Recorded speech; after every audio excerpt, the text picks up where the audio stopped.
স্বার্থপর স্বামীর 5টা লক্ষণ আছে। 5টা লক্ষণ থাকলে বুঝবেন ওই স্বামীটা স্বার্থপর স্বামী।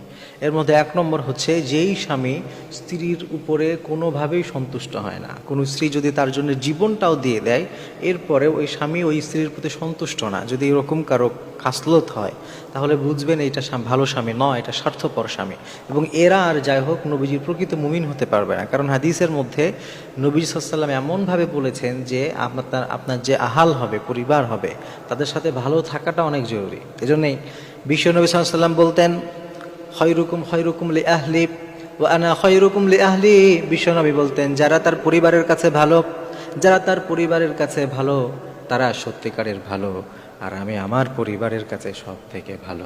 সুবহানাল্লাহ পড়ে নবীজি সাল্লাল্লাহু আলাইহি ওয়াসাল্লাম নিজে বলছেন যে তিনি তার পরিবারের কাছে সব থেকে ভালো, আর এই জন্য তিনিও শ্রেষ্ঠ। সুবহানাল্লাহ। এই জন্যে আপনার পরিবারের কাছে তার হকগুলো বুঝিয়ে দিয়ে আপনাকেও তার কাছে ভালো থাকতে হবে। কিন্তু অনেক স্বামী আছে এই ব্যাপারগুলো বুঝতে চায় না, স্ত্রীর সাথে যেমন তেমন আচরণ করে, সে যাই করুক সে সন্তুষ্ট হয় না। এটা একটা বাজে স্বামীর লক্ষণ। 2 নম্বর হচ্ছে, সে স্ত্রীকে নিয়মিত কষ্ট দেয়, কিংবা স্ত্রী যখন কোনো ব্যাপারে কষ্ট পায় এতে তার মন খারাপ হয় না।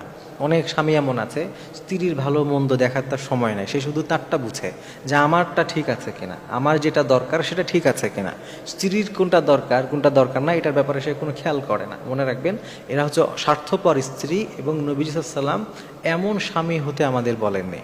নবী সাল্লাল্লাহু আলাইহি ওয়াসাল্লাম আমাদেরকে এমন দায়িত্বশীল হতে বলেছেন। হাদিসের মধ্যে এসছে যে আখিরাতে যাওয়ার পরে আল্লাহ তাআলা স্ত্রীদের কাছ থেকে সাক্ষী নেবেন যে তোমার স্বামী কেমন ছিল। তো সে যদি ভালো না বলে, তার হক যদি আপনি আদায় না করেন, তাহলে কিন্তু আখিরাতে ধরা খেয়ে যাবেন, প্রিয় ভাই। এরপরে 3 নম্বর হচ্ছে, যে স্বামীটা অন্যের কথা শুনে স্ত্রীর সাথে খারাপ আচরণ করে, স্ত্রীর সাথে বাজে ব্যবহার করে, এটা একটা স্বার্থপর স্বামীর আলামত। আর 5 নম্বরে হচ্ছে এমন স্বামী, যেই স্বামী স্ত্রী অসুস্থ হলে বিরক্ত হয়। অনেক স্বামী আছে দেখবেন স্ত্রী অসুস্থ হলে বিরক্ত হয়, কিন্তু কেউ যদি অসুস্থ হয় বিরক্ত হওয়া যাবে না, বরং তার কাছে যাওয়া, তার সাথে কথা বলা, এইটা নবী সাল্লাল্লাহু আলাইহি ওয়াসাল্লাম আমাদের শিক্ষা দিয়েছেন। মুসলমান হিসাবে মুসলমানের উপরে যতগুলো হক আছে তার মধ্যে একটা হচ্ছে অসুস্থ ব্যক্তিকে দেখতে যাওয়া।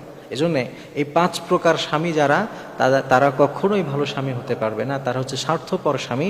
আর এর বিপরীতে যারা স্ত্রীর হক বুঝবে, স্ত্রীর হকগুলো ঠিকমতো আদায় করবে, তারা যেমন একদিকে ভালো স্বামী হতে পারবে, আর একদিকে তারা আল্লাহ নবী সাল্লাল্লাহু আলাইহি ওয়াসাল্লামের সব থেকে পছন্দের উম্মত হতে পারবে ইনশাআল্লাহ।